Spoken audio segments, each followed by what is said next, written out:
아멘. 하나님 말씀 보겠습니다. 여호수아입니다. 하나님 말씀 여호수아서 3장입니다. 3장 1절로 6절까지입니다. 3장 1절부터 6절까지입니다.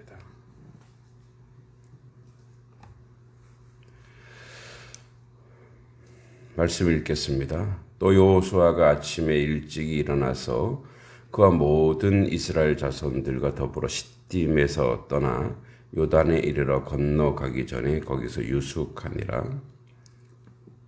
사흘 후에 관리들이 진중으로 두루 다니며 백성에게 명령하여 이르되 너희는 레위 사람 제사장들이 너희 하나님 여호와의 언약궤 매는 것을 보거든 너희가 있는 곳을 떠나 그 뒤를 따르라.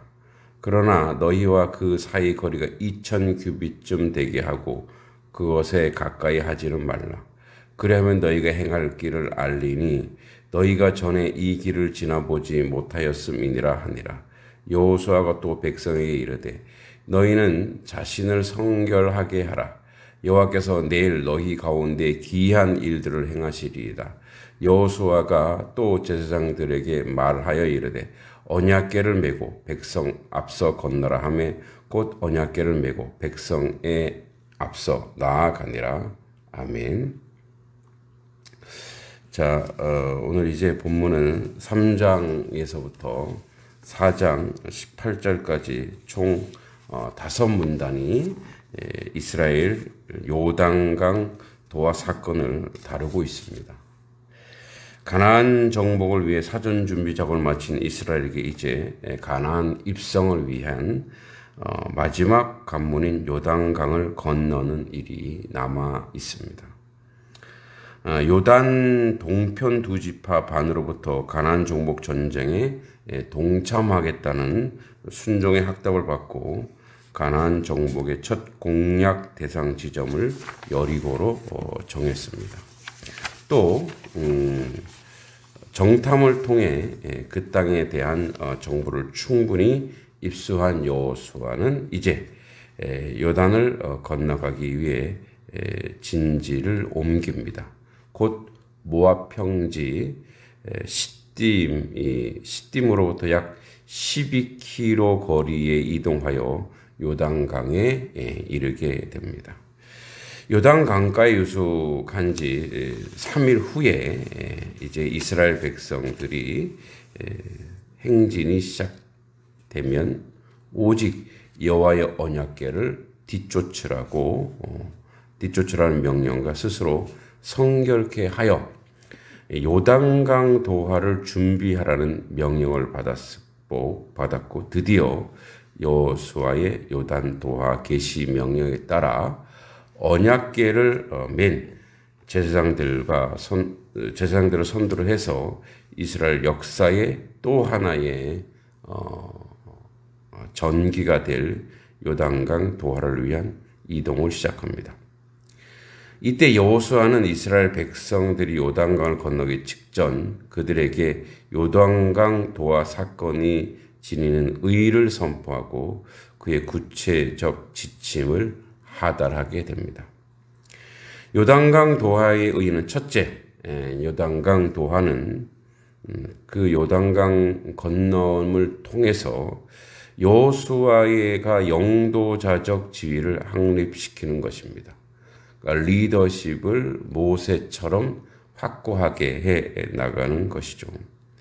그래서 모세가 이스라엘 지도자로서 이스라엘을 출애굽시켰고 결정적으로 홍해 도하 사건을 통해서 여호와와 함께한 자로서 지도력이 확실하게 인정받는 것과 마찬가지로 이제 여호수아 또한 마찬가지로 요단강 도하 사건을 통해서 그가 제2의 리더자로 인정받고 있다는 데 있습니다. 두 번째는 여호수아는 요단강 도하 사건을 통해 여호와께서 진정으로 가나안 7 족속들을 이스라엘 앞에서 쫓아냈을 것을 알게 될 것이라고 했습니다. 이는 곧 요단강 도하 사건은 그 자체가 약속의 땅을 차지하게 될 것에 대한 일종의 보증적 성격이 있다는 것입니다. 그래서 이제 뒤에 계속해서 보면 3장 14절 또 17절까지 또 여호와의 기사, 기이한 행할 일, 오늘 말씀 제목처럼 그 기이한 일들이 요단강 도하 사건에 사실적으로 그리고 담담하게 기록하고 있는 것도 사실입니다.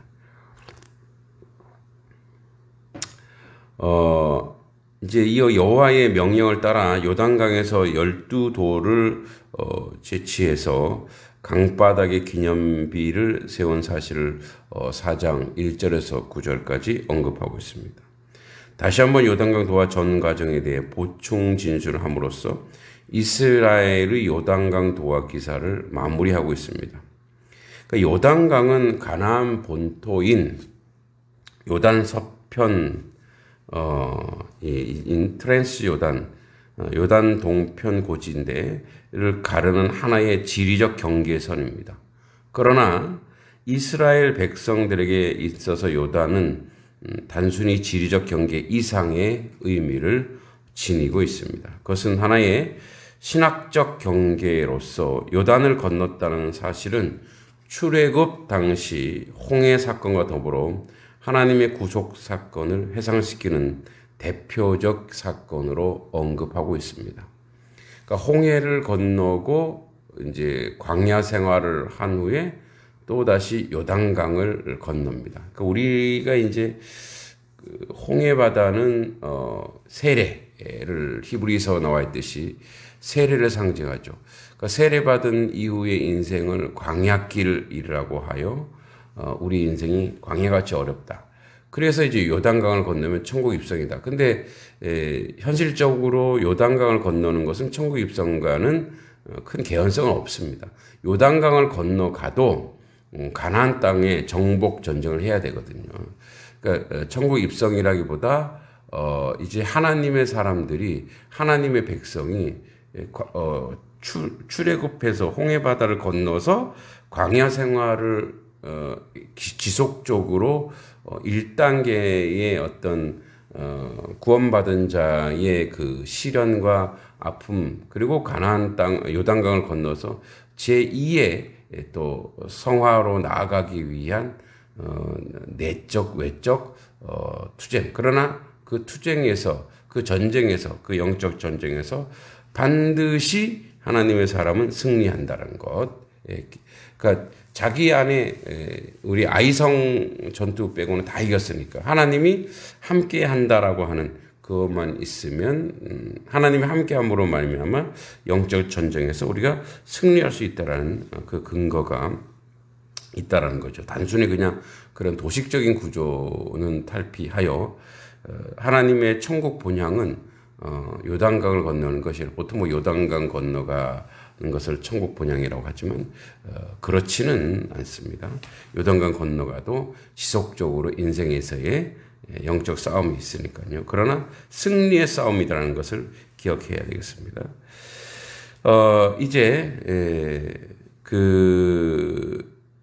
이토록 이제 중요한 의미 지는 요단강 도하 사건이 여호와의 이적에 의해 이루어졌다는 것을 지속적으로 표현하고 있습니다.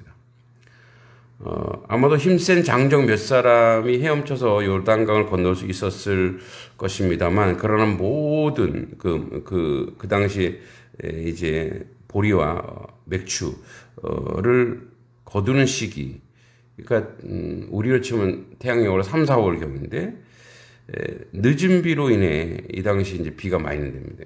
그 이스라엘은 이제 뭐 1월부터 4월까지인가 계속 비가 많이 오죠.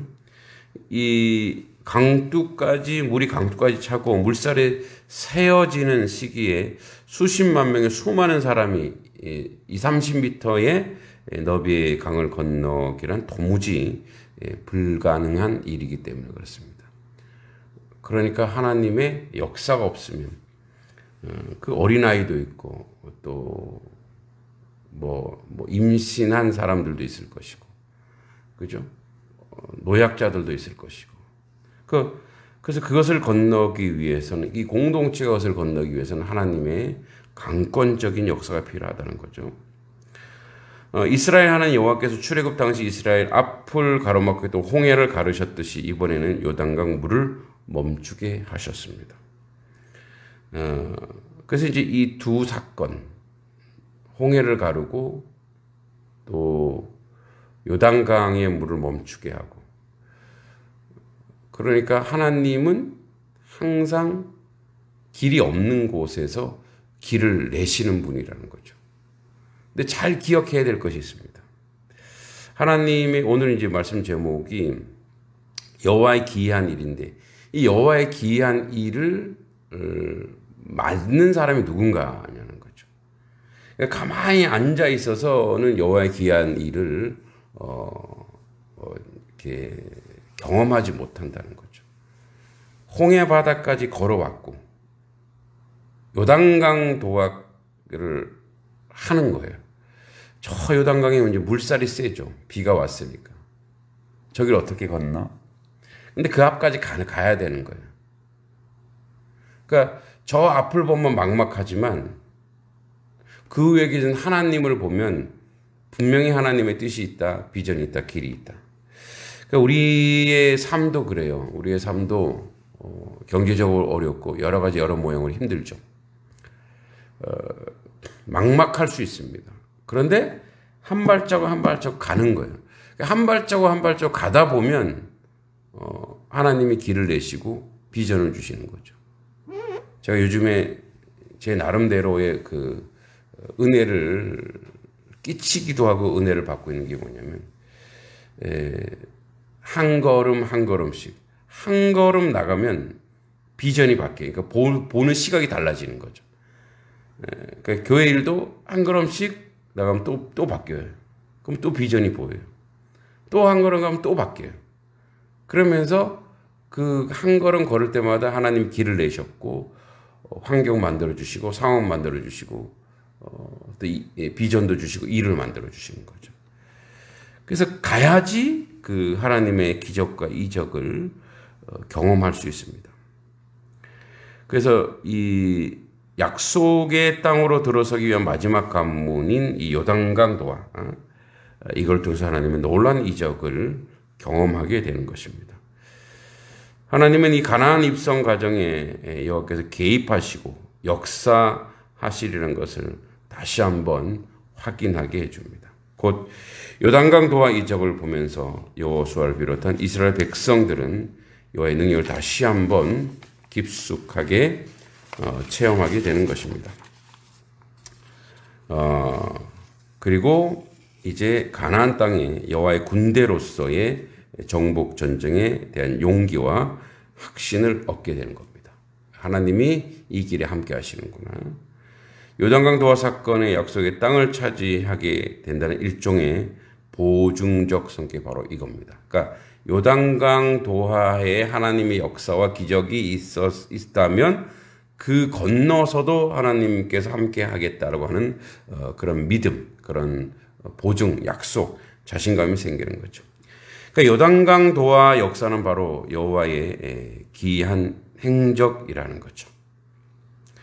여호와의 역사에 의하지 않고는 약속의 땅은 경계를 넘어갈 수 있는 자가 어디에도 없다라는 거죠. 또 한 가지 사실이 있는데 오늘 본문에 나옵니다. 오늘은 이제 3장부터 4장 18절까지 전체 맥락을 정리하는 시간이고 내일부터 3장 1절부터 구체적으로 볼 텐데 여기 여호와의 언약궤가 있다라는 거죠. 언약궤. 그래서 언약궤가 머무른 장소 바로 그곳에 기적이 일어난다는 거죠. 언약궤는 여호와의 말씀을 상징하고 여호와의 그 임재를 상징하는 거죠. 그러니까 하나님 말씀이 있는 곳에 기적이 일어납니다. 요단강 도하 이적은 바로 수십만 명이 되는 이스라엘 백성이 마른 땅을 행하는 요단강을 건너는 장엄한 광경이 아니고 요단강 한가운데 여호와의 언약궤가 굳게 서 있다라는 거죠. 즉 여호와의 언약에 따라 이적을 행하시며 언약의 백성은 그 말씀에 순종할 때에 이적을 체험하게 된다는 것을 우리에게 보여주고 있습니다. 그래서 순종은 모든 것을 하나님의 뜻을 이루고 하나님의 은혜 가운데 거하게 하는 하나님의 그 능력의 역사, 하나님의 은총의 역사가 아닌가 그렇게 생각합니다. 오늘도 하나님 말씀에 순종하는 하나님의 백성으로서 온전히 세워져 가기를 간절히 소망하고 기도합니다.